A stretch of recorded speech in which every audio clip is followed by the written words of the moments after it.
राजापुर नाम का एक छोटा सा गांव था। वहां की मिट्टी में ऐसी खुशबू थी कि जो भी एक बार वहां चला जाए उसका मन लौटने को न करे। इसी गांव में एक नन्ही सी लड़की रहती थी, किरण। किरण का चेहरा भले ही धूल और मेहनत से सना रहता था, लेकिन उसकी आंखें चांद जैसी चमकती थी। उसके पिताजी गणपत गांव के स्कूल में अध्यापक थे। किरण की मां का देहांत तब हुआ जब वह सिर्फ 5 साल की थी। मां के जाने के बाद गणपत ने उसे बहुत प्यार से पाला, लेकिन समाज के दबाव में कुछ सालों बाद उन्होंने दूसरी शादी कर ली। नई मां का नाम था शांता। नाम में शांति थी, पर स्वभाव में आंधी। शुरू में तो शांता मीठे बोल बोलकर सबका दिल जीतने की कोशिश करती रही, लेकिन कुछ महीनों बाद उसका असली चेहरा सामने आने लगा। किरण को खाने के लिए बासी रोटी मिलती, जबकि अपने बेटे मुन्ना को वो मलाईदार खीर खिलाती।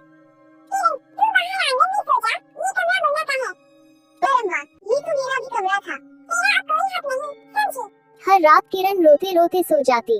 उसके पिता को कुछ समझ नहीं आता, क्योंकि जब भी वो घर आते, शांता उनके सामने मिठास घोल देती।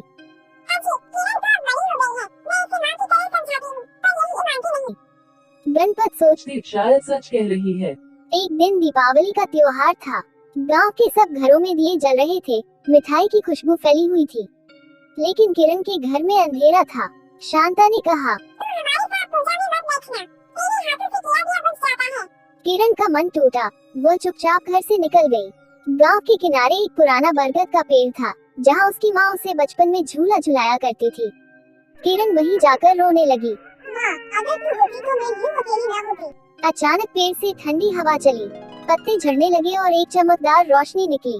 एक मधुर आवाज गूंजी, किरण, मत रो, मैं यही हूँ। वह कोई और नहीं, उसकी माँ की आत्मा थी, सफेद चांदनी जैसी उजली। माँ, किरण ने डरते हुए कहा, मत डर बेटी, मैं तुझे अकेला नहीं छोड़ूंगी। ये बरगद अब तेरी रक्षा करेगा। जब भी तुझे दर्द होगा, बस इस पेड़ को छू लेना। बरगद के नीचे एक छोटी सी मिट्टी की पुड़िया गिरी। माँ की आत्मा बोली, इसमें है आशीर्वाद। जब भी तुझे भूख या डर लगे, इसे खोलना। और वो रोशनी में बदल कर गायब हो गई।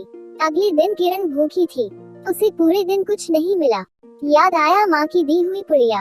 उसने उसे खोला, अंदर से निकला एक चावल का दाना, एक बूंद पानी और एक चमकीली कण। जैसे ही उसने उसे हाथ में लिया, उसके सामने एक थाली भर खाना आ गया, गरम पूरी, हलवा, दाल और दूध। किरण की आंखें भर आईं। वो रोज पेड़ के नीचे जाकर माँ से बातें करती, पुड़िया से खाना निकालती और चुपचाप गांव के भूखे बच्चों को बांट देती। धीरे धीरे गांव में सब कहने लगे, अरे, उस गरीब किरण के पास तो देवी माँ का वरदान है। जो भी उससे आशीर्वाद ले, उसका काम बन जाता है। लेकिन शांता के मन में ईर्ष्या की आग जल उठी। एक रात शांता चुपचाप किरण के पीछे पीछे गई। उसने देखा किरण बरगद के नीचे कुछ बोल रही है और मिट्टी की पुड़िया से थाली में खाना निकल आता है। शांता की आंखें चमक उठी।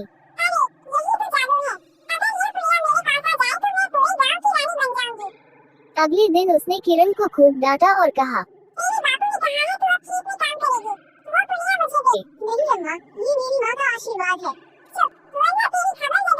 शांता ने वह पुड़िया जबरदस्ती छीन ली और बरगद के नीचे जाकर बोली, अब जैसे ही उसने पुड़िया खोली, एक काली धुआंधार लपट निकली और उसने शांता को घेर लिया।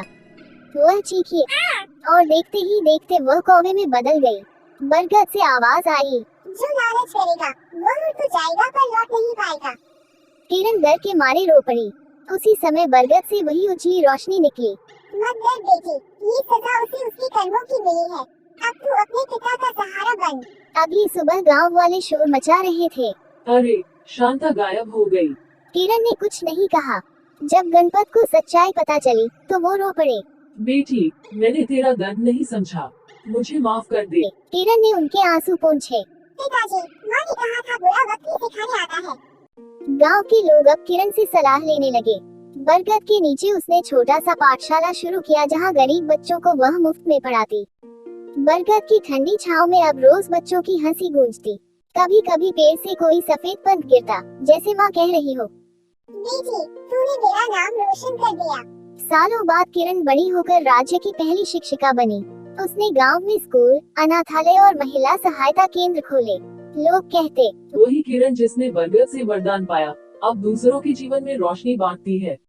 कभी कभी शाम को जब वह बरगद के नीचे बैठती तो हवा में एक आवाज आती, सच्चाई, दया और प्रेम, यही सबसे बड़ा जादू है। सौतेली माँ जालिम हो सकती है पर नियति नहीं। जो मन में सच्चाई रखे, माँ की दुआ उसे हर अंधेरे से निकाल देती है।